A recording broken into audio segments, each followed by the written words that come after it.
It's time for the case for the Hall of Fame. Basically, I'm going to be presenting players' accolades and stats to showcase why they should be considered for the Hall of Fame. Pretty much, I'm going to be taking on the role of a lawyer. I'm just going to be presenting the players to the best of my ability. Meanwhile, you guys are taking on the role of jury, so you guys ultimately decide in the comments whether these players should make the Hall of Fame or if they shouldn't. Alright boys, let's get it.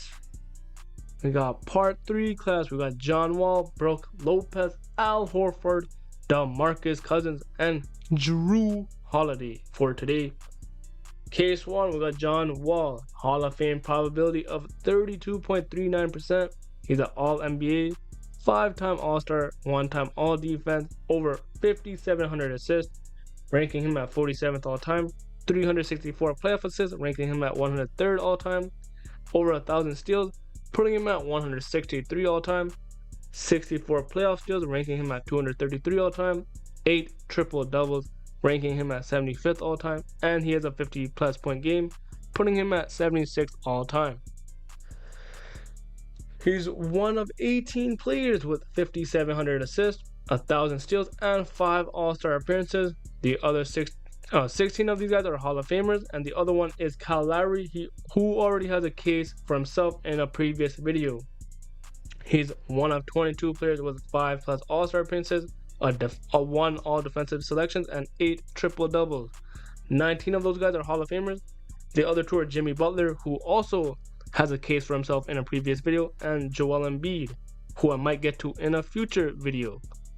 He's one of 8 players with 5,700 assists, 600 3-point made, 5+ All-Star appearances, 1 All-Defensive selection, and 8+ triple-doubles. And all other 7 players are all Hall of Famers. Future projections. He's not in the league, but he's also not officially retired. And it's very unlikely, but he could maybe return for 1 or 2 seasons. He's not expected to add any more accolades. And obviously, if he does get a chance to return, he has a possibility to move up some positions in the all-time ranking for some of these stats. Case number 2, Brook Lopez with the monstrous 0.34% Hall of Fame probability. Really got me scraping the bottom of the barrel for this, but don't worry, bro. I'm the greatest lawyer ever. I got him. He's a 1-time All NBA champion, 1-time All-Star, 2-time All-Defense, over 17,500 points, ranking him at 94th all-time, over 1,250 playoff points, putting him at 180th all-time, over 6,700 rebounds, putting him at 135th all-time, over 2,000 blocks, ranking him at 18th all-time, 149 playoff blocks, putting him at 40th all-time, and 1,075 3-point made, putting him at 141 all-time.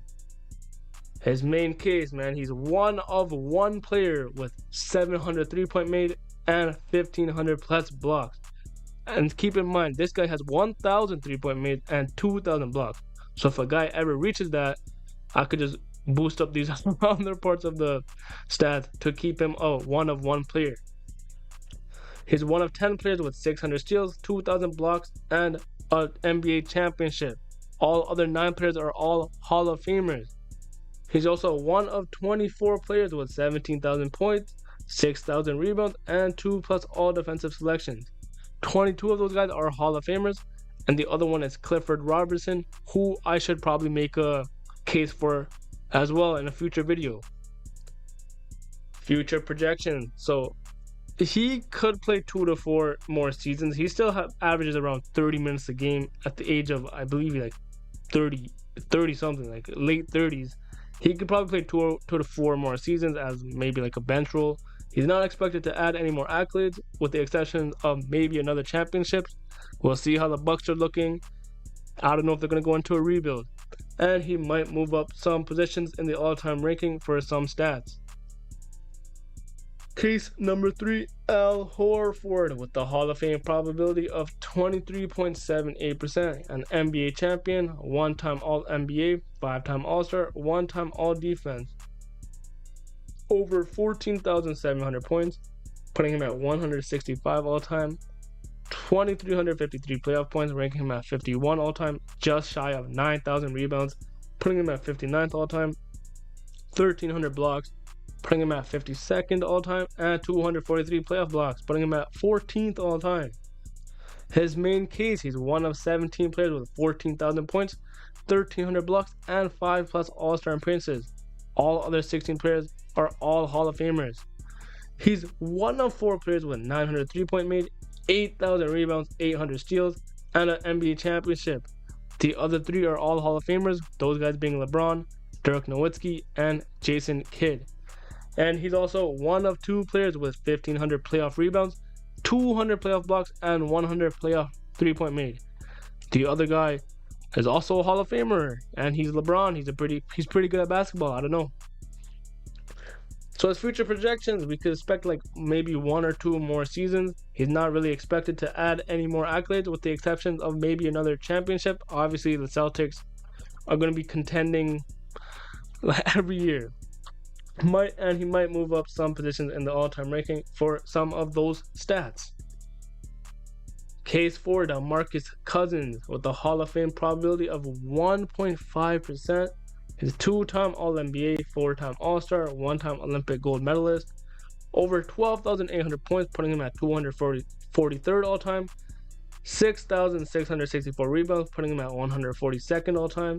Over 740 blocks, putting him at 176th all-time. He has 9 triple-doubles, putting him at 69th all-time. And he has 2 50+ point games, ranking him at 49th all-time.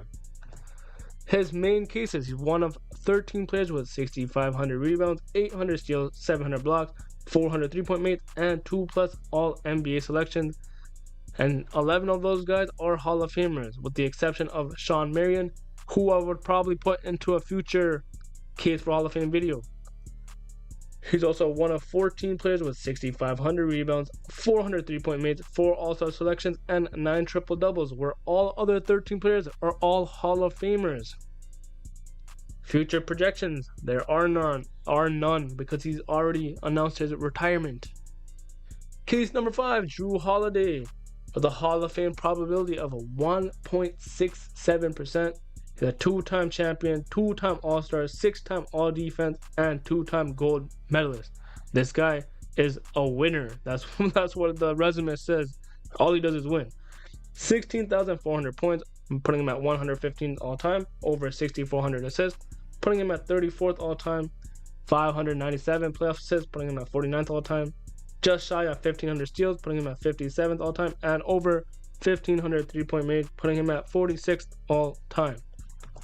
His main case, he's one of 5 players with 1,500 3-point made and 6+ all defensive selections. The other 4 players are all Hall of Famer. He's one of 6 players with 6,000 assists, 1,400 steals, and 500 blocks. The other 5 players are all Hall of Famers. He's one of 11 players with 16,000 points, 2+ NBA championships, and 6+ all defensive selections. The other 10 players are all Hall of Famers. And he's one of 3 players with 1,500 3-point made, 5,000+ assists, 2+ championships, and 5+ all defensive selections. The other 2 are both Hall of Famers, and they're pretty good at basketball, LeBron and Kobe. Future projections, we could see around 3 to 4 more seasons. He could possibly become an all-defensive player again, and obviously, once again, he's in Boston, so there's always a chance to win another championship. And he might move up in some positions in the all-time ranking for some stats, and he could very likely hit 2,000 career 3-point made. And once again, when we reach the end of the video, so this is the time for thoughts and comments. Do you think these players should or will be Hall of Famers? Do you think they could be Hall of Famers by the end of their careers? And once again, comment a player you want to see have a case for the Hall of Fame. Remember, the minimum requirements are 400 games played and 5 seasons played. And once again, they could be either active or retired. So once again, guys, thank you guys for watching. Subscribe and comment if you enjoyed. And next one will drop next week. Take care, guys. I'm 2 days into college and I'm... Get out!